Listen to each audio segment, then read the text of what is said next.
Madame Essimna Marguerite Niakhaday ne va pas bien. Elle souffrirait de maux de tête chroniques et d'une lésion à la colonne vertébrale qui se serait aggravée depuis sa détention. Une demande d'évacuation sanitaire prescrite par son médecin traitant serait restée sans suite à ce jour. D'ailleurs, la requête en main levée de scellé déposée par son conseil pour sa maison où résidaient habituellement ses enfants est mise sous scellé un mois après son arrestation et demeurée sans réponse à ce jour. Amnesty International s'en indigne et interpelle le régime. Le bureau régional d'Amnesty International pour l'Afrique de l'Ouest et le Centre a attiré l'attention du gouvernement togolais, en saisissant le ministre de la Justice et des Droits humains sur la détention de l'ancienne ministre des Armées et femme politique, Madame Essimna Marguerite Niakhaday, depuis bientôt 8 mois. Dans sa déclaration, l'organisation s'est montrée préoccupée par les circonstances de l'arrestation et de la détention d'Essimna Marguerite Niakhaday. En particulier, Amnesty International craint que son arrestation et sa détention soient arbitraires et que ses conditions de détention ne respectent pas les standards internationaux. Arrêtée depuis le 17 septembre 2025. Essimna Marguerite Niakhaday aurait été transférée dans une villa, qui ne paraît pas être un centre officiel de détention, où elle serait détenue jusqu'à présent.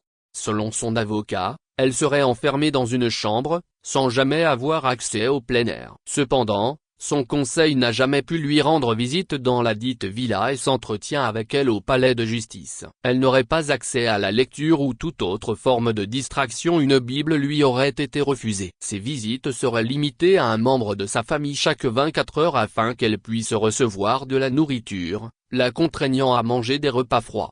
N'étant pas encore auditionnée par le juge d'instruction sur le fond des accusations qui lui sont reprochées, l'ancienne ministre est poursuivie pour incitation à la révolte contre l'autorité de l'État, publication de fausses nouvelles de nature à ébranler la discipline et le moral des armées, trouble aggravé à l'ordre public et entrave au bon fonctionnement de la justice. Amnesty International rappelle que les droits des personnes arrêtées et détenues, quels que soient les chefs d'accusation qui pèsent contre elles, doivent être respectés, notamment l'interdiction des actes de torture et des traitements inhumains et dégradants, le droit à une représentation légale et le droit à un procès équitable. Ces droits sont reconnus par la Charte africaine des droits de l'homme et des peuples, CAD, et le Pacte international relatif aux droits civils et politiques, PIDCOP, ratifié par le Togo.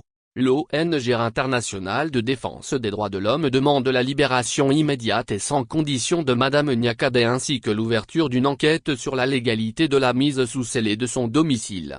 La détention préventive de Essimna Marguerite Niakhaday ne pourrait en outre se prolonger sans fondement juridique, y compris en matière de durée légale de la détention ainsi que de nécessité et de proportionnalité de la détention, le respect desquels doit être continuellement revu, indique l'organisation. Par ailleurs, Amnesty International rappelle que si Essimna Marguerite Niakhaday est détenue uniquement pour avoir exercé son droit à la liberté d'expression, elle doit être immédiatement libérée et sans condition. L'organisation fonde ses arguments sur des instruments internationaux auxquels est partie le Togo, notamment la Charte africaine des droits de l'homme et des peuples, CAD, et le Pacte international relatif aux droits civils et politiques, PIDCOP. Le Togo encore une fois sous le feu des projecteurs devant le monde entier pour violation des libertés fondamentales, en l'occurrence celle d'expression.